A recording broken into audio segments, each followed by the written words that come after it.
Welcome back to Lanterne Rouge Cycling Podcast for stage 17 of the Giro d'Italia, the big GC day. Just kidding. It is actually a day with, I think, under 500, 600 meters elevation gain across 200 Ks that pretty much has a negative average gradient down from the Trente region from Pergine Valsugana to Caole on the coast near Venice. And yeah, pancake flat finish. Although there was a highway on-ramp that killed the break at the end of this stage that I can't see on that highway on-ramp is not on this profile, and it must have gone above 4 or 5 meters, and I can't see it. So this profile is an absolute lie. The last sprint stage until Rome, Benji, it's one that looks so obvious to be a sprint, but then there's no sprint teams left with any riders or a lot of riders. So it wasn't necessarily going to be a sprint. Exactly, because it's also towards the end of a Grand Tour, so riders are pretty tired, combined with the fact, like you said, that there's some teams here with 4 or 5 riders left, and if you've got 4 or 5 riders, good luck finding a rouleur to set the tempo at the front of the peloton if you want to keep a sprint lead out left for your sprinter, and it all comes into play that way. But we did have a breakaway coming into the stage, a bit of a usual sprint stage breakaway, I'd say. Thomas Champion, I think the Fuga classification leader. He's been in the break for the most kilometers in this race, I'm pretty sure. We talk about Derek G being in the break always, but Thomas Champion is in most of the breakaways, but then again, he's in the ones that don't make it. So some of them make it, he doesn't. That's rude. What's the opposite of nominative determinism? I have no clue what that word means, so... When your name indicates something about you, so champion. Oh. Hey, like if Derek G's name should be Derek Machine, that would be nominative determinism. We might start calling him Derek Machine. Anyway, who else is in this break? Thomas Champion, one more word about him. This is still that same man that attacked on Campo Imperatore last minute for Cofidis. So I will forever call him a champion. He deserves it. Diego Pablo Sevilla from Aiolo Cometa in the break as well. Benji Naesen from Alpecin de Koning. This dude is a ex-Belgian ITT champ, I think, for U23, if I vaguely remember it. And Charlie Quarterman for Corotec, the British guy.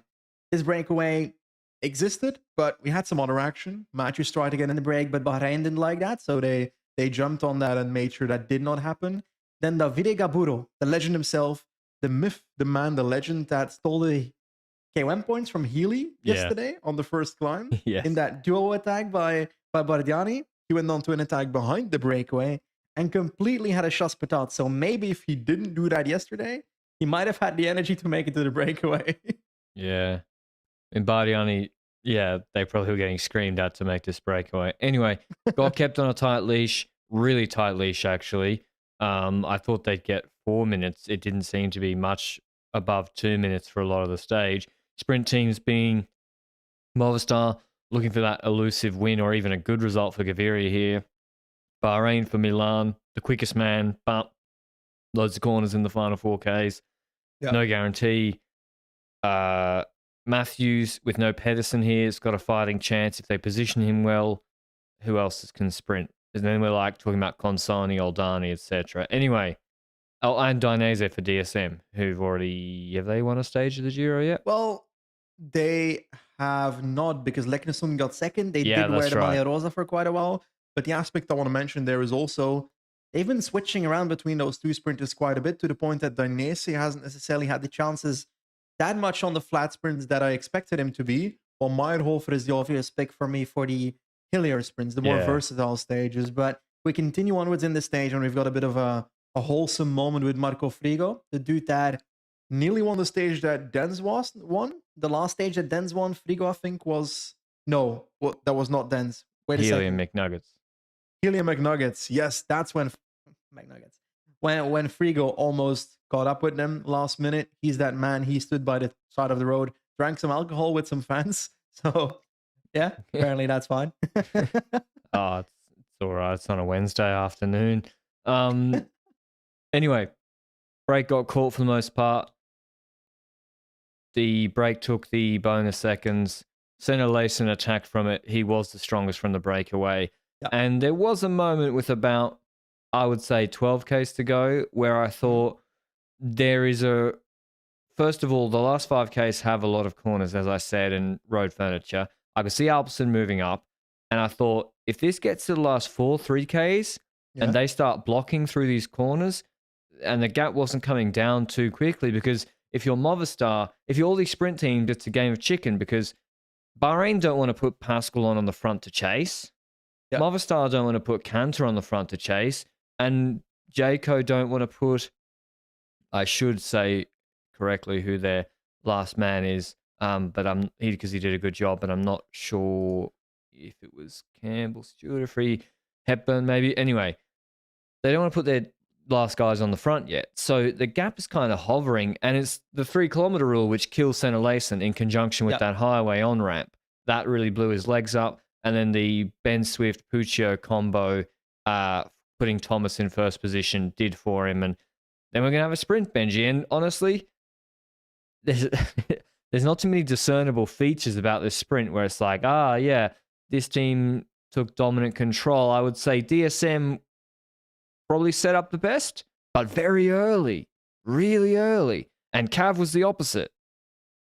Exactly. And I feel like the one aspect you have in this sprint is terrain-wise that it's got a lot of corners. And a lot of corners in the last 6 kilometers roughly. There were some bends that were swifting around. And then you also look at the GC riders where they are positioned just before the sprint, because I feel like they kind of helped with the breakaway riders being caught, with Senna Layson, the leftover man, being caught towards the end. Because if we take a look at the 3 GC teams here right now, Thomas with Ineos, they were keeping Thomas at the front, third wheel, fourth wheel in the last 5 to 3 kilometers towards the 3-kilometer rule. Then we see Jumbo-Visma. Well, we don't see Jumbo-Visma because they're all the way at the back of the peloton. So they've chosen to be at the back. And if I had to guess, that's partially because what is the most dangerous place to be at this point? Because at the front, there's a lot of crashes happening. In the middle, there's crashes happening. At the back, you've got the benefit where if you're really at the back, that you might be able to avoid all the crashes and just swift through them. Almeida style. Exactly. Almeida was closer to the front this time. Yeah, though. He was. So I mean, I think they figured out that the worst thing for Roglic to do is to try and move up in the hectic. And then that's where Roglic has come into trouble. And Evenepoel also has come into trouble. Now, if you're in Thomas' position, great. Third wheel, no one around you, and he's experienced in these sort of finishes. That's also fantastic. But yeah, fighting in the gutter, in the middle, trying to move up, whilst FDJ are trying to move Stewart up, whilst Jayco on the other side, whilst Aldani's there. Aldani doesn't give a fuck that you're there. I mean, they're going for the sprint, and you're trying to move up and take their position. So, yeah, or maybe Benji, they just couldn't do it. I don't know. Anyway, it amounts to, I think the Adam Yates, though, has its place, and the sitting at the back. Anyway, DSM, they keep Dainese really forward, and it's actually Jayco who are sitting on their wheel just a little bit off, with Matthews 4th, 5th position. Last corner's not that close to the finish. It's not like a 250 meters, lead them out into that corner, kick out of it and sprint. It's still a fair way to go. And Milan, Benji, I don't know if he was struggling in the corners. He had Pascal in front of him, who slid in front of him. Maybe Pascal could have moved him up earlier, but Milan lost so many positions because he was in 7th wheel and he didn't move up. He actually lost a couple of positions into the final corners. Exactly. The final corner was such a vital moment for many teams because you see, like you said, Dainese in that perfect spot. I've in the meanwhile researched that Hepburn is indeed the last man for Matthews in this stage, which was sitting in 3rd, 4th position roughly for Matthews. And you said it, Milan was in a position. I'll tell you how many positions he was behind the front of the race going after that corner. I'd say roughly he was in 15th, 16th, 17th position going past the last corner, and he lost 3-4 positions in that last corner itself, where he lost the wheel of Pascal trying to fight for his position. And I'm like, whose fault is this? Because Pascal is kind of they're too far already. But next to that, Milan just kind of loses the wheel himself. So he seemed to me to be struggling in the corners. Of course, people are fighting you, but that's also life in a sprint.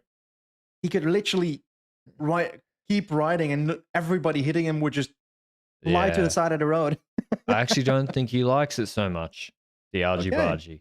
I think I think the straight line sprints with a big lead out is the good ones for him, but he didn't really have a lead out. Now Cavendish, I'll do the sprint first. I'll talk about Cavendish, but Luis Leon Sanchez was in front of him, 2.7 Ks, 2.5 Ks to go. He completely dies on his wheel, and their train just vanishes. Sprint done for Cavendish. Cannot recover from that position, being put into the middle of the group, like 30th wheel, with no one to bring you up.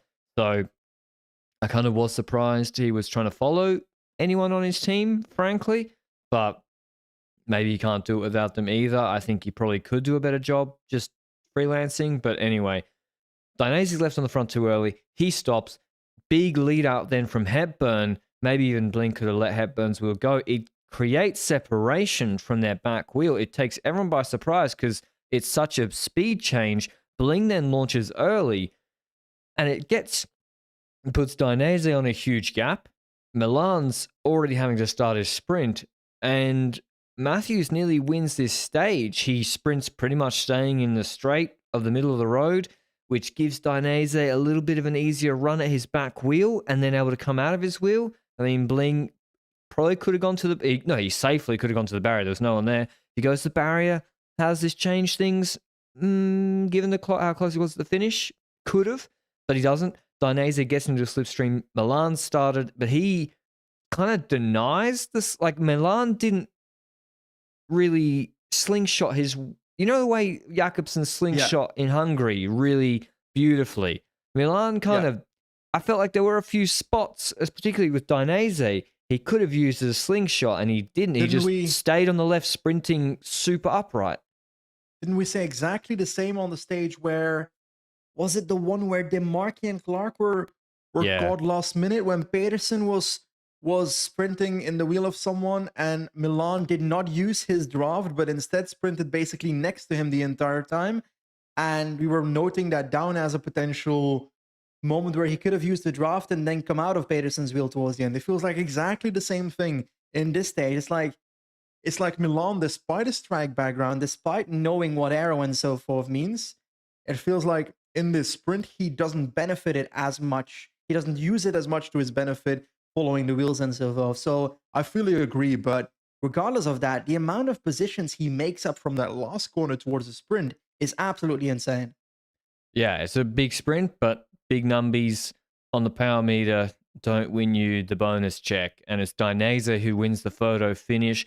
Either quintessent, like, they are opposite sprinters. Milan, all power, no aero.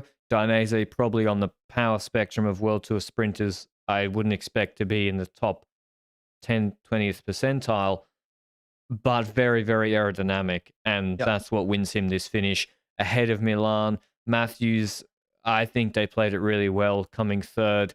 Also nice UCI points. Fourth, although he obviously wants another win. Bonifacio fourth, Consoni fifth. A disappointing sixth for the Gaviria. I mean, his sprints so far in the Giro, 7th, 5th, 6th in this sprint field, that is disappointing. Because he beat Jakobsen or Melier or somebody earlier in the year, and he looked faster than he's shown here, that's for sure. Pascal 7th, Kirsch 8th, Oldani 9th, Ackermann 10th.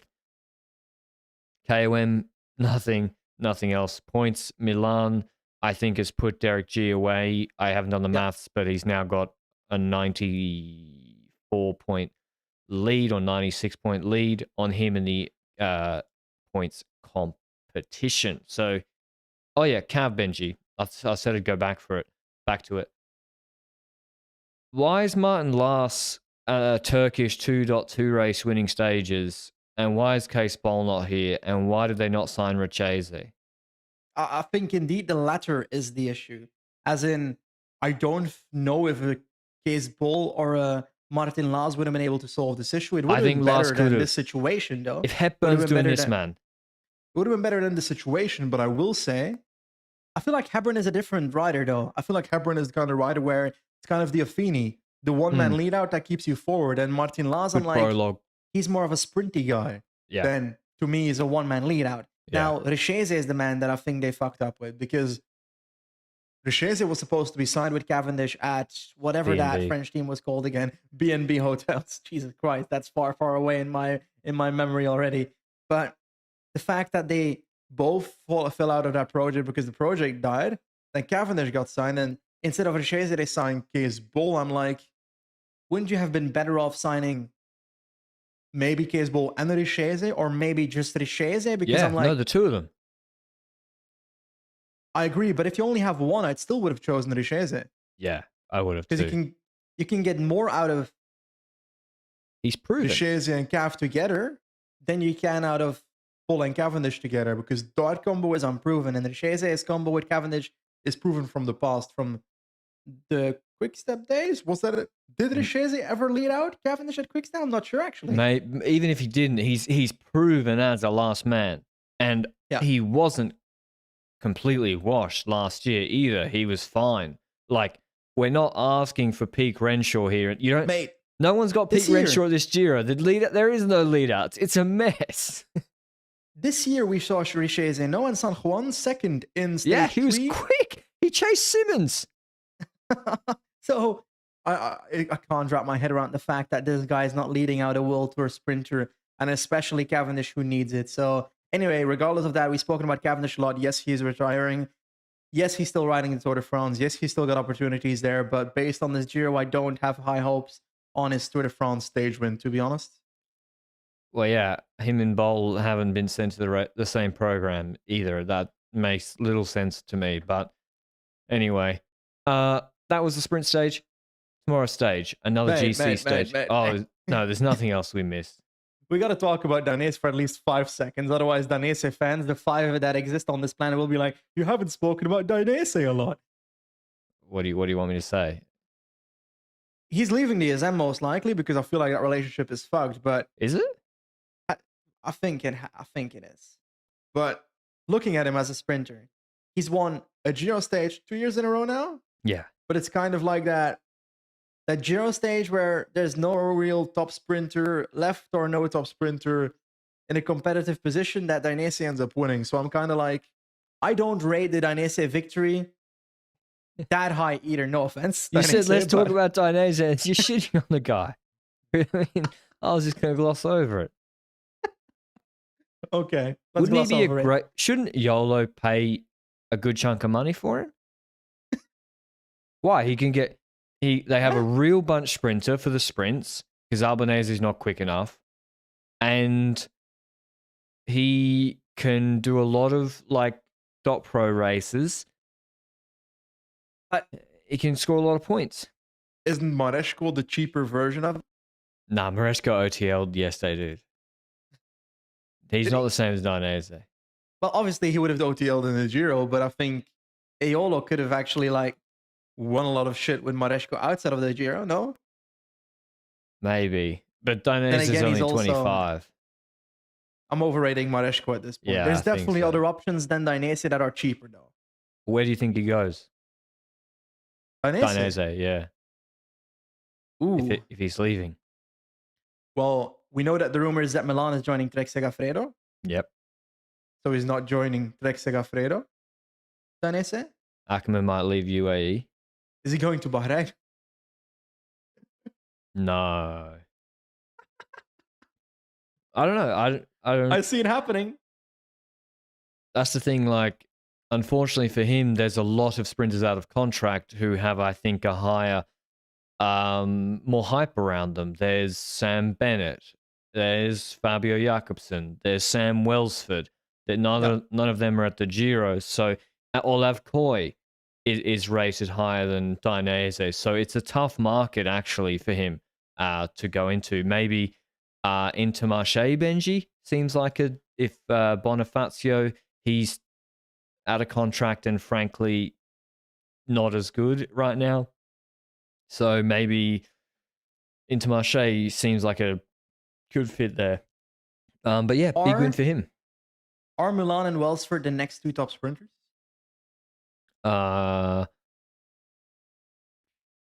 Yeah. I don't know about Milan and Trek though. Yeah, I'm not convinced. I feel like they have a lead out, but I feel like the lead out is now so fixed on Pedersen that Pedersen will they should lead also out use the same? Milan. Ooh, now we're He talking should. like Hushoff Farah back in the day. He should. I love that. I want to see it at the tour. Anyway, tomorrow stage. From Oderzo to Val di Zoldo, Palafavera, it is 160 Ks, so it's actually a break from what we've been having. This is what could be a 4-hour, 4.5-hour probably stage rather than a 6-hour stage. Still 2 category 1s and a category 2. The beginning flat is only 25 kilometers. Then they do the Passo della Crosetta, which is actually the longest climb of the day and overall the most difficult. It's 13.5 Ks, 7%, or most elevation gain, I should say, from basically sea level. And yeah, there's a couple of 8%, 9% kilometers in there. Category 1 at the top means there's 40 KOM points. There's then a plateau, descent, Cat 4, it's like 3 Ks, 5%. Then another pretty long valley of 40 Ks.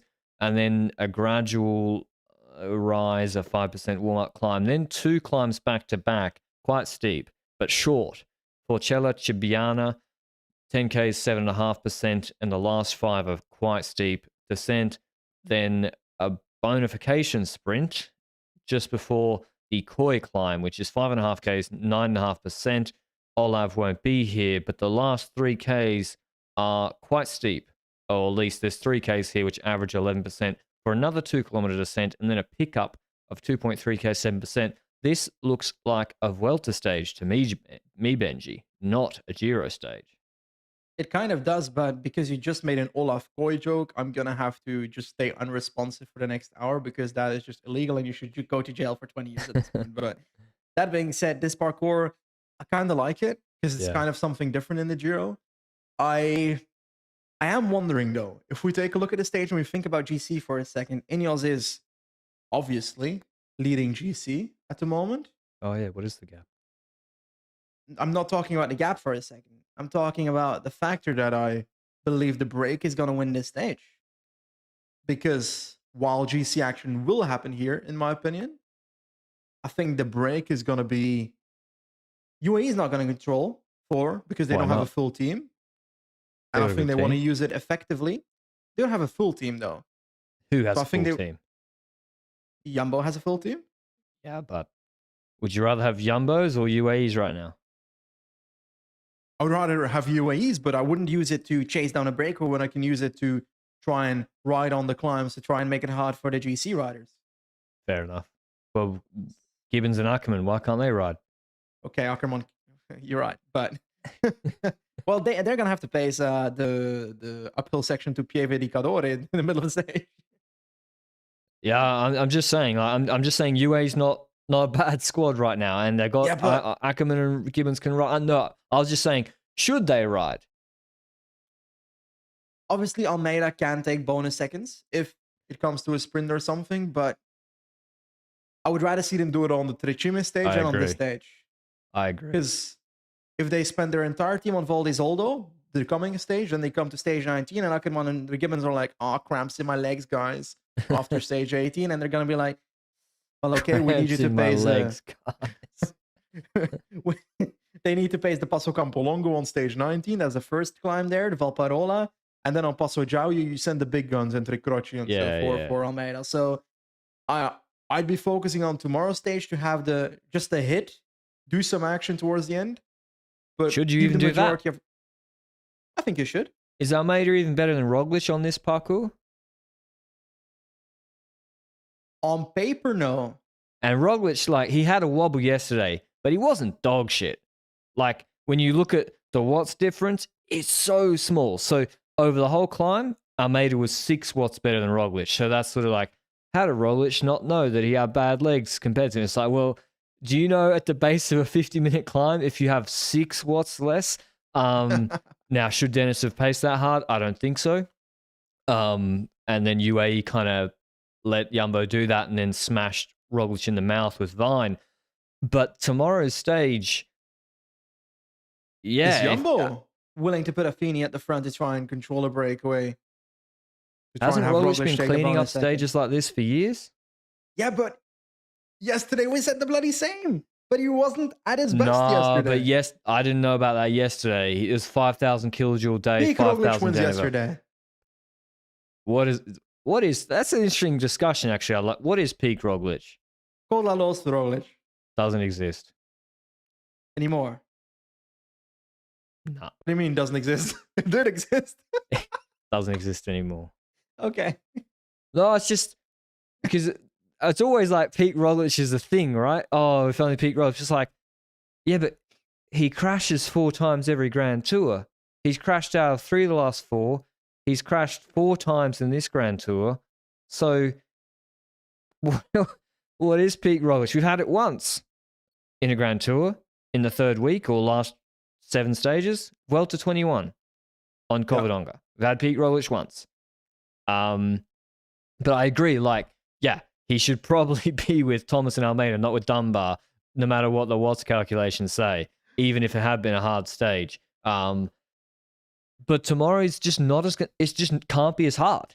It's 160 Ks versus 200. Yeah. The Dennevelle's not the same. It's still going to be a difficult stage. But yeah, the problem is, Benji, okay, you got a gap on Koi. Can you keep it? It's a descent, uphill. I don't know. Also, the break, the people jumping in the first hour on that 13.5K climb are going to be pretty serious riders. Healy's going to go for KOM points. Pino's going to go for KOM points. Zana will be jumping. Haig, I mean, we might see Carthy now. Kemna, Butrago. We might see all Leknesund, everyone trying to get in the break on that climb. And so that climb could be really explosive. I think Zana wins the stage, to your point, because Zana was, he was flying on Bondone. Like, he was drop Conrad, drop Haig. He might have been doing less work than them, I grant you, but then he still pulled pretty hard for Dunbar. And it wasn't a 10-second pull either. It was like a decent pull. And he looks really good. So I think Zana wins from the break. I think that also because he has no GC relevancy. So he can, APP might ride for time and he can profit from that if he's in the break. Ooh, I like your pick for Zana. I kind of want to go for Cepeda though. Cepeda, because the easier stage. Yeah, he should get in the break and he can get in the break on the climb. Yeah, exactly. So it's not necessary that, well, even on the flat section with the Tug Buddy, he might make it. Yeah, Bettiol's got to help him. Court. Possibly. So also on the steep sections toward the end, he's not he's one of the lighter riders, so that should benefit him as well. He's not like I wouldn't say he's the punchiest of climbers, but that doesn't matter because like on a steep section, he's going to be faster than a rider that weighs 70, 75 kilos, obviously. Yeah, it's steep, boy. When it comes to GC though, I'm like looking at this and I'm like, who's going to do what on this stage? Because like you say, there's so much fear for stage 19 and stage 20. But on the other end, there's also so much potential with Koi because it's like 3 kilometers that really fucking steep. Yeah, that's like 11.5%, 19% pinches. It's seriously steep. So I do believe there's going to be someone trying, but I feel that is going to be somewhat of the thing where an Almeida might start to try something and does what he did initially yesterday, where he started attacking by pacing the group, and then they're going to go over the top, and there's going to be no actual moment again to try and get away, and they're going to go on the final ramp, and then we'll have a sprint between the 3 guys or something. And if the bonies are gone, then it's very unlikely that from a group of 5, anyone really gaps anybody on a 2.5K, 7% climb after what isn't a brutal stage. So, Ineos, I really don't see them trying. I think I would not draw an X on the map of the steepest sections on a punchy, basically a 13-minute punch, and say that's where we're going to drop Roglic and Almeida. I would wait for the war on Friday, I think, if I was them. Shouldn't their guys be getting the break? Ineos? Yeah. Swift and Puccio probably again? No. The real Aronson and DePluce. Good. I don't believe Jumbo's going to allow that, so. I mean, they shouldn't. Yeah. So I don't think it's going to work is what I'm trying to say. But I will say, when I look at this climb, I'm like, this feels like a place for Primoz to try something. no risk, no glory on the end of the there's Koi not climb. much risk. Exactly. Well, It's a very risk, short no descent. Because on paper, the descent favors him over Thomas and over Almeida. But is he good enough to do that at the moment? And that I don't know. I reckon if he wants to take time, I wouldn't be so confident of doing it on Trecimi after 5,000 kilojoules again. Now, maybe he thinks, if I don't lose any more time, I can just win this whole thing on the TT. And if you're Thomas and Almeida, you're not comfortable that Roglic is that close, are you? Like, it's not exactly... Nobody's comfortable. No, everybody's wants to gain more time before the TT. I think unless Thomas, they've really got the calculations and they know for sure he can do X, but you never really know on a TT that's unique like that. So I think we will see GC action. I agree that controlling the breakaway is going to be very difficult with such a long climb to start. And that's why I like Zana to win from the breakaway. Yeah, but are we skipping the fact that there's riders that are in the top 15 that will try and jump in the top 10 by being in the breakaway, like Von Wilder or Butrago or Aurélien Paré-Peintre? No, I think they will. I don't even think that helps the break. I actually think that hurts the break, because then Bora start pacing, FDJ start pacing for Armin Rail, or the guy Thomas that missed starts pacing for Laurens de Plus. Could be. They, so yeah, I think it could be good. Hopefully, but it is. I wouldn't tune in. I'd watch break formation on that climb. Go do something else with your day for a couple of hours, and then I would watch from the steep part of the Cat 1. But KOM, big points tomorrow too. 2 Cat 1s, 2 Cat 2s. Big points. So I'm telling you, if Healy is in the top 3 of the first climb, he wins K1. So he's right now 50 points ahead of Pinot in the competition. Yeah, he's got it wrapped up. So, okay. Yeah. Anyway, that's the stage tomorrow. Hope you enjoyed it. We've got 3 big GC days coming up. I can't wait. We've been waiting a long time for it. But yeah, hope you enjoyed today's pod, and we'll see you with the recap of stage 18 tomorrow. Till then, ciao.